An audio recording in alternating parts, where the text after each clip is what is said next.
श्री स्वामी समर्थ. नमस्कार भक्तांनो, आज मी तुम्हाला सांगणार आहे एक अशी कथा जिचं वर्णन ऐकून तुम्हाला स्वामी समर्थांच्या चमत्कारिक शक्तीवर नक्कीच विश्वास बसेल. ही कथा आहे एका जोडप्याची ज्यांचं जीवन पूर्णपणे दुःखाने व्यापलेलं होतं, पण स्वामी समर्थांच्या कृपेने त्यांच्या जीवनात असा बदल घडला की सगळं जग आश्चर्यचकित झालं. चला तर मग ही अद्भुत कथा ऐकूया.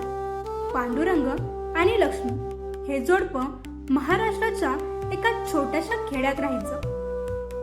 पांडुरंग हा एका शेतात मजुरी करायचा आणि लक्ष्मी घरात मोलमजुरी करायची.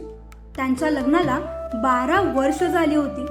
संसारात सगळं होतं, प्रेम, आदर आणि समाधान. पण एकच गोष्ट त्यांच्या आयुष्यात नव्हती, ते म्हणजे मूल. लग्नाच्या पहिल्या काही वर्षामध्ये त्यांनी मुलाच्या येण्याची वाट पाहिली, पण काहीच घडलं नाही. त्यांनी अनेक उपचार करून पाहिले. गावातील वैद्य, हकीम, डॉक्टर्स सगळ्यांकडे जाऊन झालं. प्रत्येक वेळी उत्तर एकच असायचं, तुमच्यात काही त्रुटी नाहीत, पण का होत नाही हे सांगता येणार नाही. पांडुरंग आणि लक्ष्मी यांचं मन उदास होऊ लागलं. गावातील लोकांच्या नजरा, त्यांच्या बोलण्यामध्ये असलेला उपहास, हे सर्व त्यांना सहन करणं कठीण होऊ लागलं. काही जण तर त्यांना दोष द्यायचे की तुमचं पाप असेल म्हणून तुम्हाला मूल नाही. अशाच निराशेच्या दिवसामध्ये लक्ष्मीने एके दिवशी पांडुरंगला सांगितलं, अहो, सगळं करून पाहिलं, आता एकच वाट राहिली आहे. स्वामी समर्थांचं दर्शन घेऊया. त्यांची कृपा मिळाली तरच आपलं नशीब बदलेल. पांडुरंगही हतबल झाला होता. त्याला आता फक्त आशा लागून होती की काहीतरी चमत्कार होईल. गावातल्या काही जणांनी त्यांना सांगितलं होतं की अक्कलकोटचे स्वामी समर्थ हे महान संत आहेत. त्यांच्या दर्शनाने अनेकांचे दुःख दूर झाले आहेत. पांडुरंग आणि लक्ष्मीने ठरवलं की ते अक्कलकोटला जाणारच. त्यांना काहीही झालं तरी चालेल, पण स्वामींचं दर्शन घेणारच. पांडुरंग आणि लक्ष्मीने पैसे जमवायला सुरुवात केली. शेतात काम करून पांडुरंगने थोडे पैसे जमवले आणि लक्ष्मीनेही घरात मोलमजुरी करून थोडी मदत केली. एक दिवस त्यांनी अक्कलकोटला जाण्याचा निर्धार केला. अक्कलकोटचा प्रवास सोपा नव्हता. त्यावेळी वाहतूक सुविधा नसल्यामुळे पायी चालत जाणं हाच एकमेव पर्याय होता. गावाच्या काही लोकांनी त्यांना मदत केली. पांडुरंग आणि लक्ष्मीने पायी चालत अक्कलकोटला जाणं सुरू केलं. रात्रीच्या थंडीत आणि दिवसा उन्हाच्या कडाक्यात ते दोघेही चालत होते, पण स्वामी समर्थांवरचा विश्वास त्यांना चालण्याची शक्ती देत होता. अखेर 4 दिवसांच्या प्रवासानंतर ते अक्कलकोटला पोहोचले. अक्कलकोटच्या मठामध्ये स्वामी समर्थांची महती दूर दूरपर्यंत पसरली होती. अनेक भक्त तिथे येऊन आपले दुःख दूर करून जात होते. पांडुरंग आणि लक्ष्मीने मठात जाऊन स्वामींच्या दर्शनाची विनंती केली, पण स्वामी समर्थांना भेटणं तितकं सोपं नव्हतं. मठातले लोक म्हणाले की स्वामींच्या दर्शनासाठी बराच काळ थांबावं लागेल, पण पांडुरंग आणि लक्ष्मी ठाम होते. त्यांनी ठरवलं होतं की जिथपर्यंत स्वामींचं दर्शन होत नाही तिथपर्यंत ते तिथून हलणार नाहीत. त्यांनी मठाच्या बाहेरच राहायला सुरुवात केली. दिवसभर भक्ती करायची आणि स्वामींचं दर्शन मिळेल याची वाट पाहायची. अनेक दिवस असंच गेलं, पण स्वामींचं दर्शन होत नव्हतं. अखेर एका दिवशी स्वामी समर्थांनी पांडुरंगला बोलवलं. पांडुरंग आणि लक्ष्मीचं हृदय आनंदाने फुललं. दोघेही धावत धावत स्वामींच्या चरणावर नतमस्तक झाले. स्वामी समर्थ यांच्याकडे हसत मुखाने बघत म्हणाले, काय रे पांडुरंग, एवढा वेळ का थांबलास? पांडुरंगने हात जोडून उत्तर दिलं, स्वामी, आमचं नशीब खूप वाईट आहे. लग्नाला 12 वर्ष झालीत, पण आम्हाला मूल नाही. सगळीकडे प्रयत्न करून झालं, पण काहीच उपयोग झाला नाही. आता तुम्हीच काहीतरी करावं. स्वामी समर्थ हसले आणि म्हणाले, पांडुरंग, कधी कधी देव भक्तांची परीक्षा घेतो, पण भक्ताला त्याच्यावरचा विश्वास ठाम ठेवावा लागतो. तुझा आणि लक्ष्मीचा विश्वास मला दिसतोय. तुझं मन निराश करू नकोस. तुला संतान सुख नक्कीच मिळेल. हे ऐकून पांडुरंग आणि लक्ष्मीचे डोळे भरून आले. ते दोघेही स्वामींच्या चरणावर नतमस्तक झाले. स्वामी समर्थांनी त्यांना प्रसाद दिला आणि सांगितलं, हा प्रसाद पती पत्नीने एकत्र घ्यावा. देवावर विश्वास ठेव आणि आपल्या कर्तव्याचं पालन करत राहा. स्वामींच्या दर्शनानंतर पांडुरंग आणि लक्ष्मीचं मन खूप शांत झालं होतं. स्वामी समर्थांनी दिलेला प्रसाद त्यांनी भक्तिभावाने ग्रहण केला. दोघेही परत गावाकडे निघाले. प्रवासात त्यांना स्वामींचा आशीर्वाद जाणवत होता. वाटेत येणाऱ्या अडचणी सहजपणे दूर होत होत्या. पांडुरंग आणि लक्ष्मीचं जीवन थोडं बदललं होतं.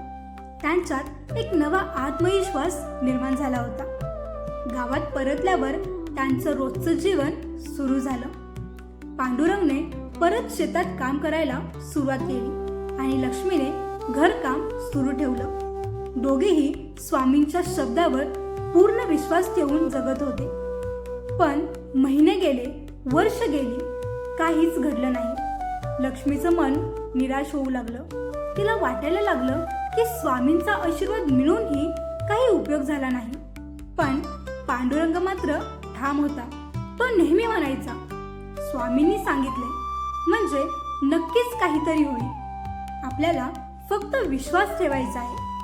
अचानक एका दिवशी लक्ष्मीच्या तब्येतीत काही बदल जाणवला. तिला अशक्तपणा वाटायला लागला आणि सतत चक्कर येऊ लागली. तिने या गोष्टीला फारसं महत्त्व दिलं नाही, पण हळूहळू तिची तब्येत अधिकच बिघडू लागली. पांडुरंगला काळजी वाटायला लागली. त्याने गावातील डॉक्टरला बोलावलं. डॉक्टरने लक्ष्मीला तपासलं आणि पांडुरंगला हसत सांगितलं, अरे पांडुरंग, ही वाईट तब्येत नाही आहे. तुझं नशीब बदललं आहे. लक्ष्मीला मूल होणार आहे. हे ऐकताच पांडुरंगच्या आनंदाला पारावर उरला नाही. तो लगेच लक्ष्मीच्या जवळ गेला आणि तिला सांगितलं, लक्ष्मी, आपल्याला मूल होणार आहे. स्वामींचा आशीर्वाद खरा ठरला. लक्ष्मीने हे ऐकून रडायला सुरुवात केली. ती म्हणाली, अहो, खरंच स्वामी समर्थांचे शब्द खरे ठरले. त्यांनी दिलेला आशीर्वाद आपल्याला फलदायी ठरला. लक्ष्मीची काळजी घेत पांडुरंगने तिला सगळ्या गरजा पुरवल्या. लक्ष्मीचं शरीर हळूहळू सुदृढ होऊ लागलं. पांडुरंगने कष्ट करून पैसे जमवले आणि तिला योग्य ते खायला प्यायला दिलं. महिन्यानंतर महिने गेले. पांडुरंग आणि लक्ष्मी दोघेही स्वामींच्या आशीर्वादाबद्दल सतत प्रार्थना करत होते.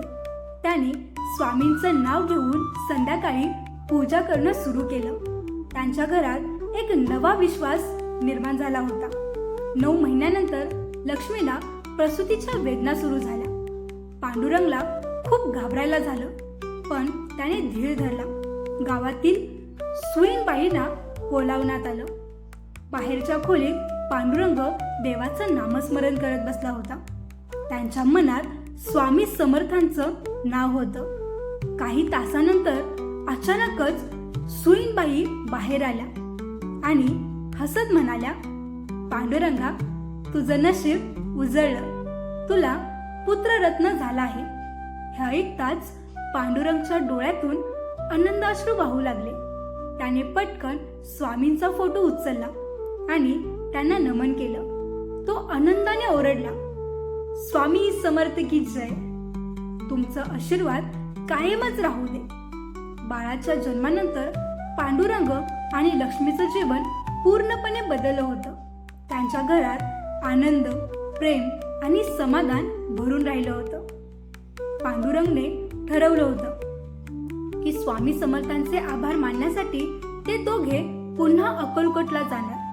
त्यांनी बाळाला घेतलं आणि अक्कलकोटच्या दिशेने निघाले. स्वामींच्या दर्शनासाठी त्यांनी पुन्हा काही दिवस वाट पाहिली. अखेर त्यांना दर्शन मिळालं. स्वामी समर्थांनी हसत बाळाकडे पाहिलं आणि म्हणाले, पांडुरंग, तुझा विश्वास तुला फलदायी झाला. भक्तीने केलेली प्रार्थना कधीच वाया जात नाही. आता बाळावर प्रेम कर आणि त्याला चांगल्या मार्गावर वाढव.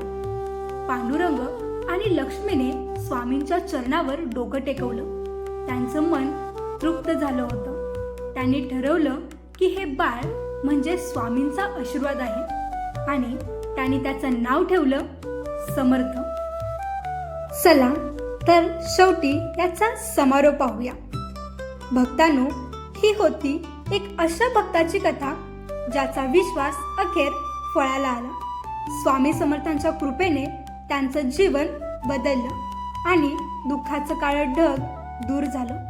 स्वामी समर्थांचा आशीर्वाद म्हणजेच श्रद्धा आणि विश्वासाचा परिणाम. जय जय स्वामी समर्थ. तुमचेही काही अनुभव असतील तर ते कमेंटमध्ये सांगायला विसरू नका. आणि हा व्हिडिओ आवडला असेल तर याला लाईक आणि चॅनलला सबस्क्राईब नक्कीच करा. जय जय स्वामी समर्थ.